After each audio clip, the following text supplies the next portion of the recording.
What's going on, everyone? Juicebags here, and welcome back to some Dungeon Defenders Awakened. We are going through on survival and unlocking all of those golden pets. Now remember, as always, as you're doing these maps, you don't have to use hardcore if you don't want to, and you don't have to use a bonus wave to get the pet unlocks. You're not really going to be farming this for gear, as the best gear is going to come to mix mode, or from mix mode, so, you know, it's at your option, really, if you want to do hardcore, not hardcore, or with those bonus waves. Now, remember, there are save points, so you can go through and do bonus difficulties after you get these floors unlocked. So, next up is the Magus quarters. Let's hop on in and give it a whirl. Now, one of the benefits about Magus quarters is you can use just so many builds.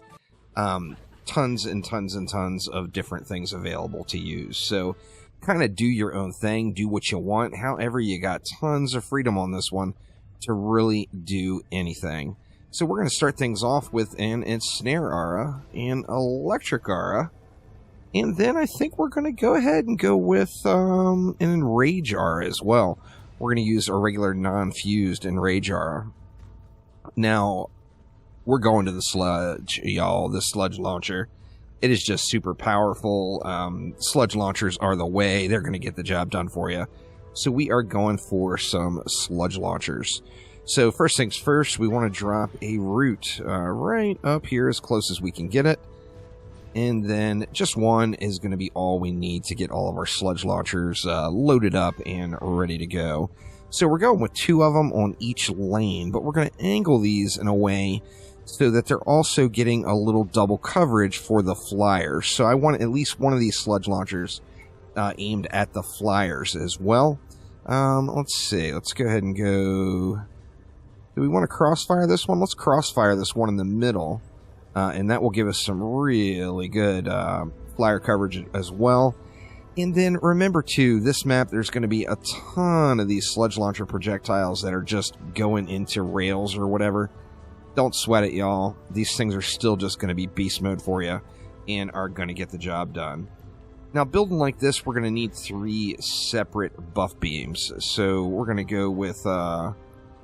Can we get a 3DU? Actually, we can build these closer together and get a 3DU. So let's do the right thing and get a 3DU buff beam down. So let's see. Let's go with this one again, about like that.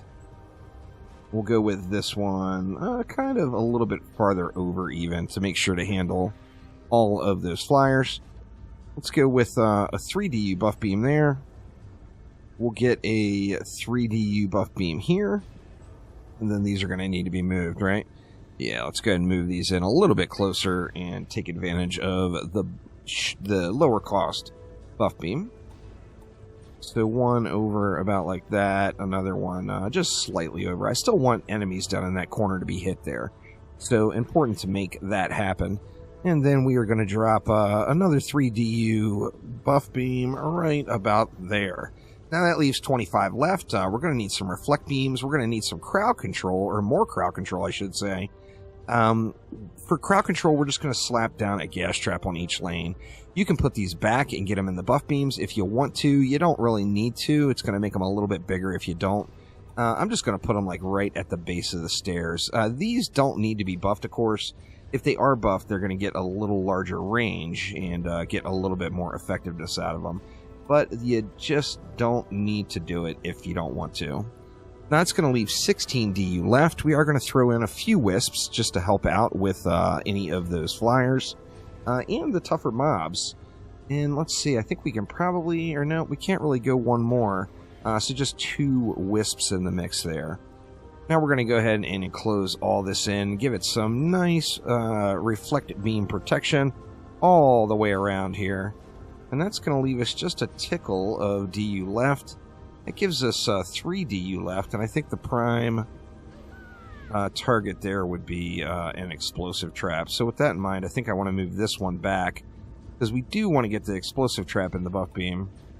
And then we'll just bring that gas trap way, way back there. Now, here's the deal with this sort of build. You're going to just have to pay attention to ogres. So you can AFK this map if you choose to, and if you've got enough power level. There's plenty of awesome builds out there that will allow you to do that. However, with something just pretty much straight into the point, like this with the sludge launchers, you're just going to have to pay attention just a little. So if the ogres come up, just either shoot into them, put the slap down on them, whatever you want to do. However, really all of survival, you're just going to want to kind of pay attention to ogres. It's just a good habit to get into, particularly as you're breaking into the mixed mode maps. On the bonus difficulties, the ogres can march through quite a few different things. So we're just using a few expensive towers with all these sludge launchers, so getting everything on the map upgraded is no problem at all. Let's go ahead and... Oh, actually everything is fully up now, huh? We're into the crowd control fully on this one. And I think we actually will be able to get literally every item all the way up to max. Well, the reflect beams, I don't really need to do that. We can dump a few ups into this gas trap.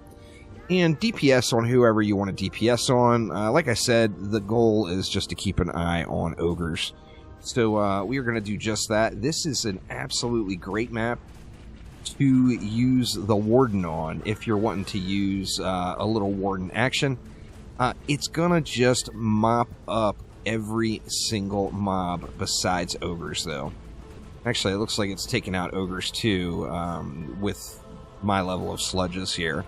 So depending on your sludge launchers and exactly how powerful they are, you might have to give a little bit of love to the ogres. And you see, like I said, we're losing a lot of shots. You can place them up higher, spend a little bit more DU on buff beams. You could spend one extra DU on buff beams and put the sludges up top here, and then you'd have less shots into the wall. However, the main thing is it can hit the enemies that are about to hit the stair here. So as long as we have this stairway on every lane to deal with the push, we're going to be just in pretty darn good shape to just kind of chillax it out and really do whatever we want to do to clear through the rest of this one. 200 mobs left. Really have had nothing at all even remotely close to dangerous. So just a super solid build to get you through to wave 100. Now, wave 100, of course, you're going to unlock that golden pet.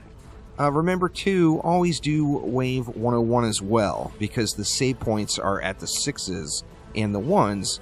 So if you just do to wave 100 and get the golden pet, you will unlock wave 96. If you do the extra wave, it's only just a couple extra minutes, you're going to unlock 101. So that's going to save you 5 waves down the road if you ever decide to come in and really push the map.